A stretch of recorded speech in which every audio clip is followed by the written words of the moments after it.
Bonjour cher ami et encore une fois bienvenue dans cette nouvelle vidéo. J'espère que tu te portes à merveille, j'espère que tu vas bien. Alors aujourd'hui je vais aborder un sujet très intéressant, très important.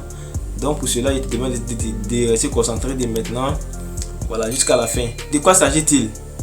Je vais te parler de comment organiser ta journée et être très productif afin de pouvoir vraiment avoir un rendement que tu souhaites, que tu sois employé, c'est-à-dire salarié, que tu sois homme d'affaires ou que tu sois entrepreneur. Parce que souvent il arrive à plusieurs personnes d'être là et de naviguer dans le vide, sachant très bien qu'il y a plein de tâches à exécuter, mais voilà, tu n'arrives pas vraiment à pouvoir te mettre en action parce que il y a beaucoup de choses à faire en même temps.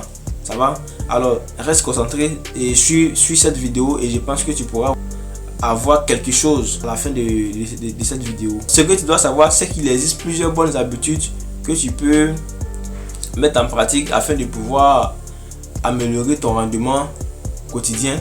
Mais la meilleure des choses, mais la chose que tu dois savoir, c'est de savoir que c'est aujourd'hui que tu dois planifier demain. Voilà, c'est une notion très importante.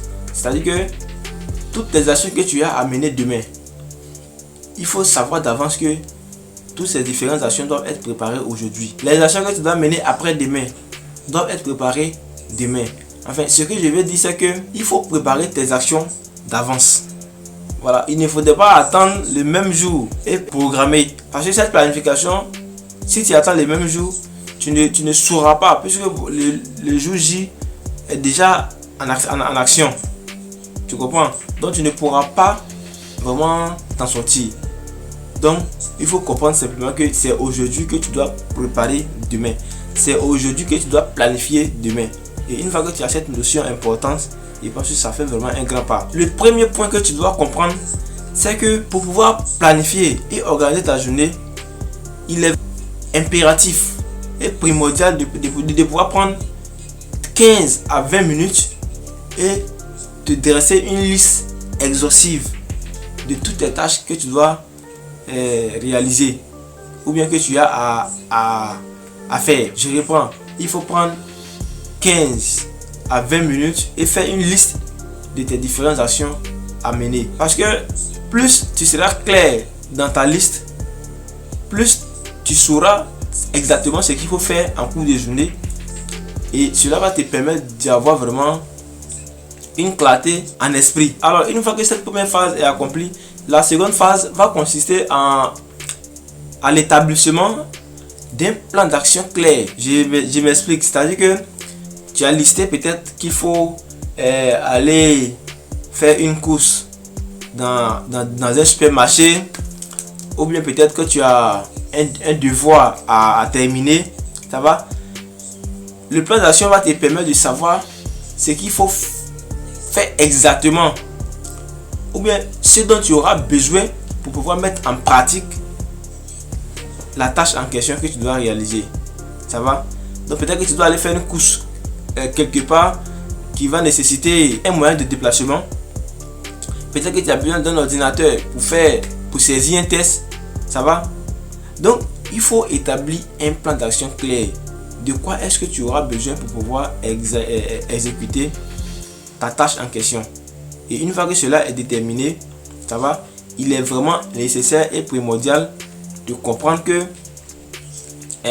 tu dois insérer toutes ces différentes actions dans un emploi du temps. C'est-à-dire que il faut pouvoir déterminer la durée exacte de chaque action. Cela va te permettre de pouvoir insérer l'ensemble de ton programme dans les 24 heures. Voilà, parce que c'est vrai, c'est une action qu'il faut mener, mais en même temps aussi, cette action, tu dois savoir à quel moment tu la commences et à quel moment aussi que tu la termines. C'est vraiment important. Je comprends, non?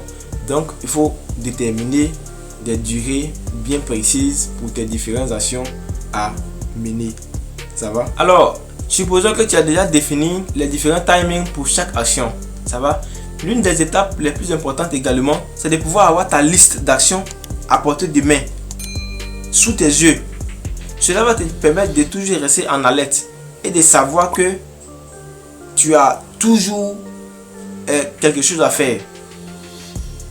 Voilà, parce que souvent, si tu ne sais, si tu n'as pas ce plan à portée de main, voilà, tu peux oublier, ou bien tu peux vraiment négliger le fait que tu aies des tâches à pouvoir à exécuter.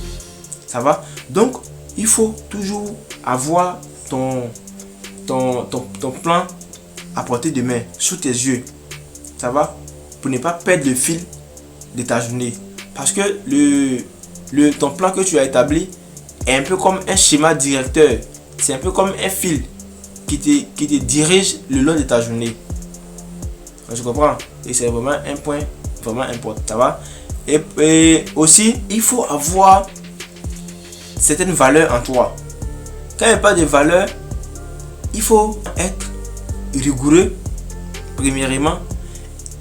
En secondo, il faut être organisé, il faut être sérieux envers soi-même. Voilà. Et respecter le planning autant que possible. Parce que c'est vrai, tu peux savoir que tu as des actions, tu as des choses à faire. Tu peux savoir que voilà, tu dois exécuter telle ou telle tâche. Mais de façon volontaire, tu peux décider de ne rien faire du tout. Donc, pour pouvoir réussir ta journée, pour pouvoir mieux organiser ta journée, il faut être rigoureux envers toi-même.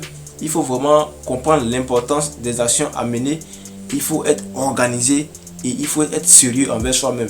Il faut savoir que les différentes actions que tu as notées, que tu as listées, si tu entends de les mettre en exécution, c'est vraiment pour que tu puisses avancer. Que tu sois employé ou que tu sois homme d'affaires ou entrepreneur. Ça va? Donc, c'est vraiment d'avoir certaines valeurs telles que la rigueur, l'organisation et le sérieux envers soi-même. Ça va? Donc, c'est important. Et il faut aussi, un point important, il faut pouvoir tenir ton planning à jour. C'est-à-dire que, étant donné que tu as fait une liste, n'est-ce pas? Au fur et à mesure que tu exécutes une action, il faut pouvoir la valider. Il faut pouvoir mettre OK en face de cette action. S'il y a eu des courses que j'ai déjà faites, il faut pouvoir les valider en mettant OK. Cela te permet de savoir qu'est-ce que tu as déjà fait et qu'est-ce qui reste encore à faire. Ça va? C'est vraiment important. Maintenant, il peut arriver que autour de toi, il y ait de la distraction, il y ait, comment dirais-je, des bruits, il y a vraiment des visites régulières. Pour vraiment les actions très très importantes, il faut éviter d'être dérangé. Voilà, il faut se mettre dans les conditions qui te permettent de pouvoir travailler sur la liste que tu as faite. Parce que ça ne sert à rien de faire une liste et au fond de savoir que voilà, on n'est pas vraiment engagé ou déterminé à travailler conformément à ce qu'on veut. Cela ne te permettra pas de pouvoir vraiment avoir un bon rendement à la fin de ta journée. Parce que tu n'auras même pas fait la moitié ou bien exécuter la moitié de tes différentes actions. Je comprends. Donc, c'est vraiment important. Maintenant, pour finir, nous savons tous que en toute programmation, en toute planification, il y a forcément des imprévus. Et ce sont des éléments à ne pas négliger. Parce que peu importe ton programme que tu auras fait, que tu auras établi, peu importe le temps que tu prendras pour établir ton programme, il y aura forcément des imprévus. Parce que tu n'es pas le maître de l'univers. Et il y a beaucoup de situations qui peuvent qui peuvent booster ou bien qui peuvent entraver la mise en œuvre de tes différentes actions. Donc ce qu'il y a à faire, c'est de prévoir vraiment un temps pour les imprévus. Et une fois que tu as fini de parcourir toutes tes actions, toutes tes tâches que tu as énumérées, il faut ouvrir une parenthèse pour pouvoir gérer les différents imprévus. Parce que ce qui est sûr, peu importe ta planification, il y aura forcément des imprévus que tu dois pouvoir gérer aussi. Ça va? Alors, nous sommes à la fin de cette vidéo et ça a été vraiment un réel plaisir pour moi de partager ce moment avec toi. J'espère que tu as appris quelque chose qui pourra vraiment t'aider à faire encore un pas de l'avant et tout le plaisir pour moi de te voir évoluer et grandir dans tout ce que tu fais. Ça va? Alors, si tu as aimé la vidéo, laisse-moi un gros pouce bleu. Abonne-toi à ma chaîne si ce n'est pas encore fait pour ne pas rater les prochaines vidéos que je vais partager et aussi vraiment pour vivre des meilleures expériences que je partagerai sur cette chaîne. Et nous allons nous dire à très bientôt pour la prochaine vidéo.